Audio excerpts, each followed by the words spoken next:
Hi everyone. ఈరోజు మనం rights issue గురించి డీటెయిల్డ్గా అసలు ఏంటి దాని గురించి అనేది క్లియర్గా తెలుసుకుందాం. జనరల్గా ఈ రైట్స్ ఇష్యూ ఏదైతే ఉందో ఇది కంపెనీ వాళ్ళు ఎప్పుడైనా ఫండ్స్ రేజ్ చేయవలసి వస్తే ఇది వన్ ఆఫ్ ద ఆప్షన్ కింద సెలెక్ట్ చేసుకుంటారు.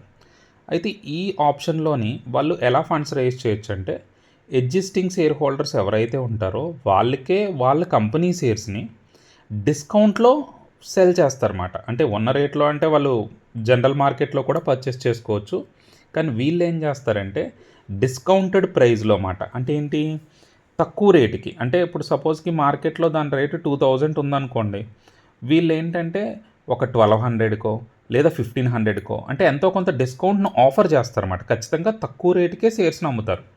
ఎవరికి? Only for existing share holders మాత్రం. అంటే వీళ్ళు మాత్రమే ఆ షేర్స్ని పర్చేస్ చేయడానికి ఎలిజిబుల్. అంతేకాని ఆల్రెడీ మార్కెట్లో ఎగ్జిస్టింగ్ కాకపోతే, అంటే వాళ్ళ కంపెనీలో ఎగ్జిస్టింగ్ షేర్ హోల్డర్స్ కాకపోతే ఈ షేర్స్ని వాళ్ళు పర్చేస్ చేయలేరు.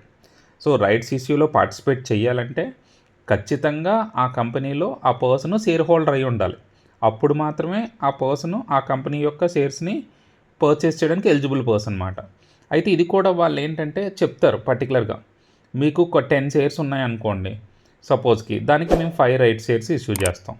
లేదా 100 షేర్స్ ఉన్నాయనుకోండి, మేము 80 రైట్స్ షేర్స్ ఇష్యూ చేస్తాం. ఇలాగ ఏదో ఒక రేషియో చెప్తారు. లేదా ఒక షేర్కి ఒక రైట్స్ షేర్ అనేది ఇష్యూ చేస్తాం. ఇలా ఒక కండిషన్ అన్నమాట. అది కూడా ఏంటి, మార్కెట్ ప్రైజ్కి కాకుండా డిస్కౌంటెడ్ ప్రైస్లో వాళ్ళకి షేర్స్ అనే వాటిని ఇష్యూ చేస్తారు. అయితే ఈ షేర్స్ని మనం ఏ విధంగా పర్చేస్ చేయాలి అంటే మనం ఓపెన్ మార్కెట్లో పర్చేస్ చేయడానికి అయితే కుదరదు. సో ఇంకొకటి ఏంటంటే మీకు అవసరం అంటే మీరు ఎక్స్ట్రాగా షేర్స్ కావాలనుకోవచ్చు లేదా వద్దనుకోవచ్చు. సో మీరు కావాలని అనుకున్నారనుకోండి, ఎలా పర్చేస్ చేయాలి, వద్దనుకుంటే ఏం చేయాలి, ఈ రెండు చాలా ఇంపార్టెంట్ పాయింట్స్. అంటే చాలామందికి దీని మీద అంత అవగాహన ఉండదు. సో అందుకోసమే దీని గురించి మనం క్లియర్గా ఎక్స్ప్లెయిన్ చేసుకుంటున్నాం ఇప్పుడు. సో మెయిన్ ఏంటంటే మీకు ఎప్పుడైనా రైట్ షేర్స్ కావాలనుకుంటున్నారనుకోండి, అప్పుడు ఏం చేయాలి, మీకు ఆన్లైన్ బ్యాంకింగ్ అకౌంట్ ఉంటుంది కదా, అందులో ఏఎస్బిఏ అకౌంట్ అని ఒకటి ఉంటుందండి. అంటే ఇది పర్టికులర్గా ఈ ఏఎస్బిఏ అకౌంట్ దేనికంటే మీరు ఏమైనా ఐపీఓస్ అప్లై చేయాలన్నా, అంటే ఏంటి చూడండి, ఫస్ట్ టైం మనకి మార్కెట్లో షేర్స్ లిస్ట్ అవుతాయి కదా, దాన్ని ఇనీషియల్ పబ్లిక్ ఆఫరింగ్ అంటారు. అంటే ఐపీఓ ద్వారా మీరు షేర్స్ని అప్లై చేసుకోవాలన్నా, అలాగే నెక్స్ట్ ఏంటంటే ఇలాంటి రైట్స్ ఇష్యూస్ అవి ఏమైనా ఇచ్చారనుకోండి, వాటికి అప్లై చేయడానికి ఆ ఏఎస్బిఏ అకౌంట్ అనేది యూస్ చేస్తారు. అయితే జనరల్గా మనం ఐపీఓలు అప్లై చేసుకోవాలనుకోండి, ఇప్పుడు ప్రజెంట్ కాలంలో అయితే ఫోన్పే ద్వారా కానీ అంటే మనకు చాలా ఆప్షన్స్ వచ్చాయి. అంటే చాలా సింపుల్గా ఐపీఓకి అప్లై చేసుకోవడానికి ఛాన్సెస్ ఉన్నాయి. ఒకప్పుడు అయితే ఖచ్చితంగా ఏఎస్బిఏ అకౌంట్ ద్వారా మాత్రమే అప్లై చేసుకునేవారు. కానీ రైట్స్ ఇష్యూ అయితే మాత్రం త్రూ ఏఎస్బిఏ అకౌంట్ ద్వారా అప్లై చేసుకోవాలి. అంటే ఏంటి, మనం ఏఎస్బిఏ అకౌంట్లోని మీరు ఏదైతే డీమ్యాట్ అకౌంట్ ఉంటుందో ఆ నెంబర్ని మొదట రిజిస్టర్ చేసుకోవాలి. రిజిస్టర్ చేసుకుంటే ఆటోమేటిక్గా మీకు రైట్స్ ఏవైతే ఇప్పుడు ప్రజెంట్ రన్ అవుతున్నాయో అవన్నీ చూపిస్తాడు. అయితే మీరు దానికి ఎలిజిబుల్ అవ్వాలంటే ఆల్రెడీ ఆ కంపెనీలో మీరు ఎగ్జిస్టింగ్ షేర్ హోల్డర్ అవ్వాలి. అయితే వాడు ఎన్ని షేర్స్ ఇస్తారన్నారో అన్ని షేర్స్ కూడా మీకు ఉండాలి.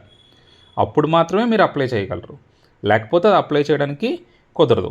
సో ఆ విధంగా ఏం చేయొచ్చు అంటే మనం ఆన్లైన్లో ఏఎస్బిఏ అకౌంట్ని క్రియేట్ చేసుకొని మీరు ఏదైనా రైట్స్ ఇష్యూ షేర్స్ వచ్చాయనుకోండి, మీరు ఎగ్జిస్టింగ్ షేర్ హోల్డర్ అయితే వాళ్ళు ఆఫర్ చేసిన ప్రైజ్కి మీరు ఆ షేర్స్ని పర్చేస్ చేసుకోవచ్చు. అయితే మరి అందరూ పర్చేస్ చేసుకోవాలని అనుకోరు కదా, కొంతమంది ఏం చేస్తారు, సెల్ చేసేయాలని అనుకుంటారు. సో మరి సెల్ చేసేయాలంటే ఏం చేయాలి? సో సెల్ చేయాలనుకోండి, వాళ్ళు ఒక డేట్ పెడతారండి. అంటే ఈ రైట్ షేర్స్ అనేవి లిస్ట్ అవ్వడానికి ఒక పర్టికులర్ డేట్ని అనౌన్స్ చేస్తారు.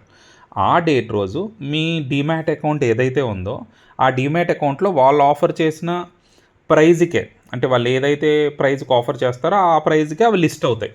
ఆ లిస్ట్ అయ్యి అది పెరగొచ్చు లేదా తగ్గొచ్చు ఉన్న డిమాండ్ బట్టి మాట. అంటే అందరూ రైట్స్ ఇష్యూలో షేర్స్ని పర్చేస్ చేయాలనుకుంటున్నారు అనుకోండి, డిమాండ్ పెరుగుతుంది కదా, అప్పుడు ఆ రైట్ షేర్ యొక్క వాల్యూ కూడా పెరుగుతుంది.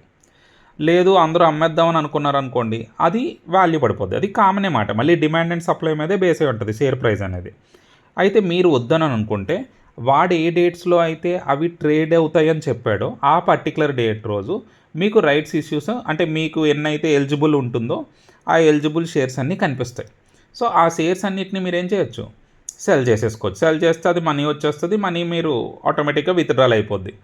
అయితే ఇంకా కొంతమందికి ఏమనిపిస్తుంది అంటే ఇలా సెల్ చేయకుండా ఇంకా ఎక్కువ షేర్స్ కూడా కావాలనుకుంటారు. అంటే వీళ్ళకి అలాకేట్ చేసిన షేర్లే కాకుండా ఎడిషనల్ షేర్స్ కూడా కావాలనుకుంటారు. మరి ఎడిషనల్ షేర్స్ కావాలన్నా అప్లై చేసుకోవచ్చు. ఎందుకని, మనకి ఎలిజిబిలిటీ అయితే ఉంటుంది. ఎందుకంటే మనకి వాళ్ళు ఏవైతే షేర్స్‌ని అలోకేట్ చేశారో అవి ఖచ్చితంగా వస్తాయండి. అంటే మీకు ఒక 10 రైట్ షేర్స్ ఇష్యూ చేశారనుకోండి, 10 గ్యారంటీగా వస్తాయి.